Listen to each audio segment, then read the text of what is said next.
So the next notebook I'm going to do is going to be this one. So this is the visual journal that has the 100% cotton mixed media paper. Now, I'm fairly certain this is not the same paper as the paper that's in this one.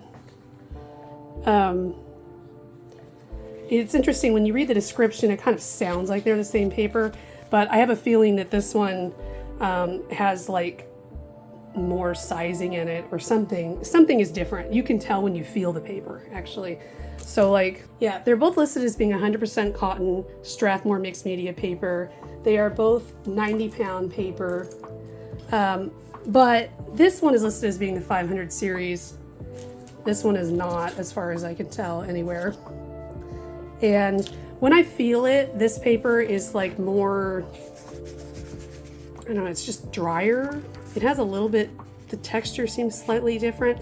So I want to test this one out as kind of a more casual mixed media sketchbook, and I haven't tried drawing with Micron pen in this one. I have drawn a lot in Micron pen on this one because this is the paper that I used for Inktober.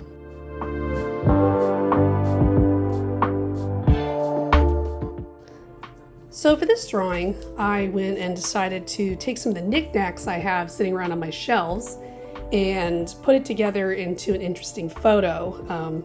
I initially actually tried using my digital camera to take some photos and then decided to just use my phone, speed things up.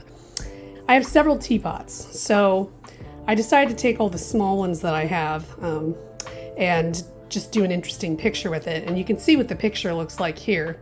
So you notice like red is a big focal point in there, which is not going to work in a black and white photo. So I had to do quite a bit of editing to it to kind of change the focal point more to the teapots and to the texture of the tray they were sitting on.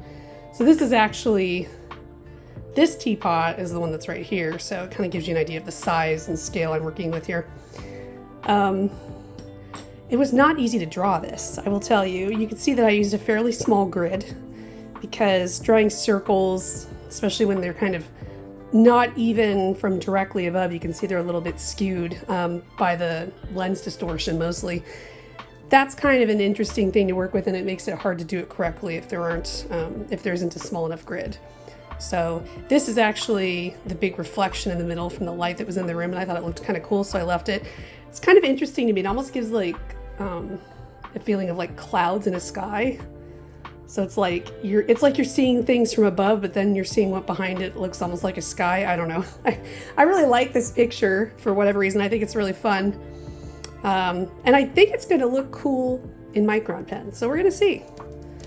I hope it's not like torturous. I hope it's fun. And I like working on this more textured paper, and I think it's going to give it a cool look. The only thing that's going to be interesting is getting the reflections right, because I'm going to have to leave a lot of white. I may even consider using masking fluid to do that, just so I don't mess it up. I may also end up having to go in later with a little bit of white pen to fix some things.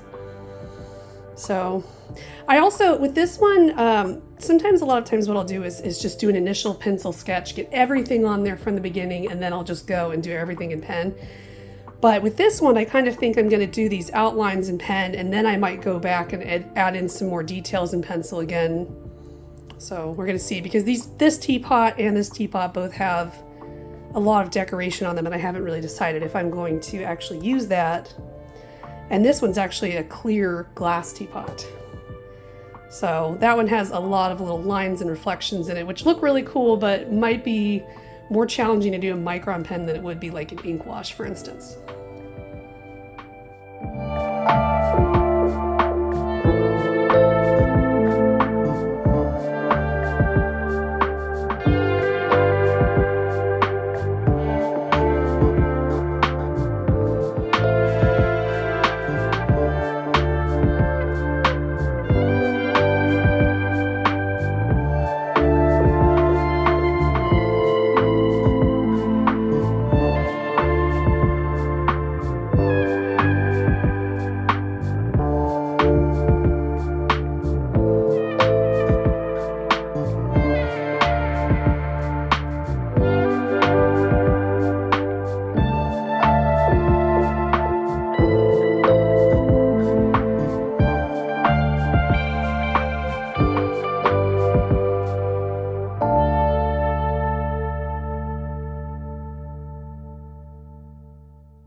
right, so I've decided I'm going to call this one done.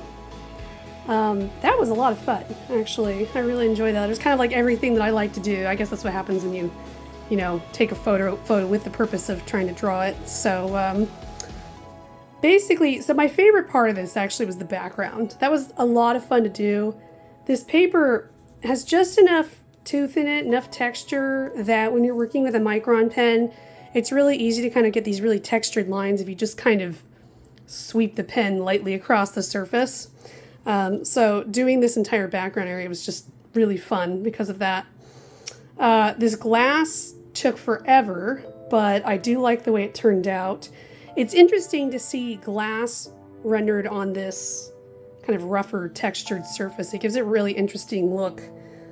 Makes it look kind of grungy, but you can still tell that it's glass, so I think that's kind of cool. So these two teapots, they are both basically like a cream color. And so I ran into that same problem with these that I've run into with like the white flowers in the last picture I did, where I was, you know, kind of felt like I needed to add some texture to make it not look like a cartoon, but I had a lot of fun with it. So both of them actually have kind of a crackly look if you look up close. So adding texture to it wasn't that different.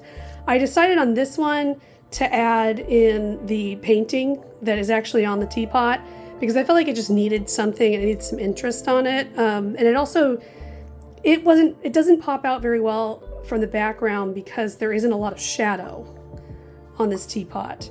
Whereas this teapot has like a pretty stark shadow on it because of the angle it's at. So it didn't need the painting on it in order for it to stick out. And I honestly, I looked at that painting on this one and it's a lot more intricate, and there are language characters on there and everything. There were a lot of things that I just didn't really want to have to replicate in this picture. And I felt like if I did some of it, I'd have to do all of it, and I didn't want to do any of that. But it's interesting because this one had a much rougher texture. I kind of I don't know, I just wasn't really thinking about it when I started, and so the texture just wasn't as smooth as I probably would have done under other circumstances. Whereas this one, I really sat here and thought about it, so I made it really smooth, and it's kind of fun. It almost looks like the top of a parasol to me when I look at it. Like, it looks like everything in here is done in like fiber, or like wicker or something like that, and not actually like porcelain like it is. So it's kind of neat. And then I think, this paper isn't extremely white, so sometimes the white reflections don't really like you can see them in the big areas where there's a lot of contrast, but like in here, this is actually a white reflection here, but you can't really distinguish it very well from everything else around it. And same in here. So in the past, I've been tempted to actually go in there with like some kind of white pen and make it whiter, but I think it would look kind of weird. So that was a lot of fun. Now, as far as comparing this paper to the other papers that I've been using Micron pen on, so it's interesting. This one, like I said earlier, it is similar in texture to this one when you feel it. Okay, so let's find like a pen drawing in here that I did. Okay, so this is a good one that you can kind of look at. So I'm not sure that if I tried to use ink wash on this paper that it would actually behave the same way, but I will tell you, when using Micron pen on this paper, it is similar. It feels similar. It behaves in a similar way. So that was pretty cool, and I was pretty happy about that. So it is definitely interesting to compare them from far away. I mean, even I think from this height, you can tell the differences in texture on these three. I will zoom in on them and show you so you can see, but... So the interesting thing is I do like all of them. And I think depending on the drawing you're trying to do, each one of them could be a great choice. But as far as my personal preference and the kinds of drawings that I really love doing, both from the experience of drawing and then looking at it later, I would still choose the mixed media paper because I like the toothiness. I like that rough, grungy look. I'm into it.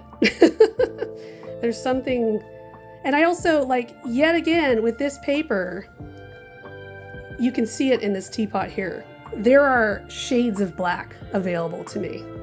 I mean, I could just keep putting black and putting black and putting black, and you can tell the difference. And it's really interesting, actually. Whereas, like, you know, this one, it's like I could add a little bit more black layers, and this one I had like one layer of black I could do. Yeah. Also, this paper is less reflective, and that can be sometimes nice when you're trying to photograph it. That's a thing to think about too.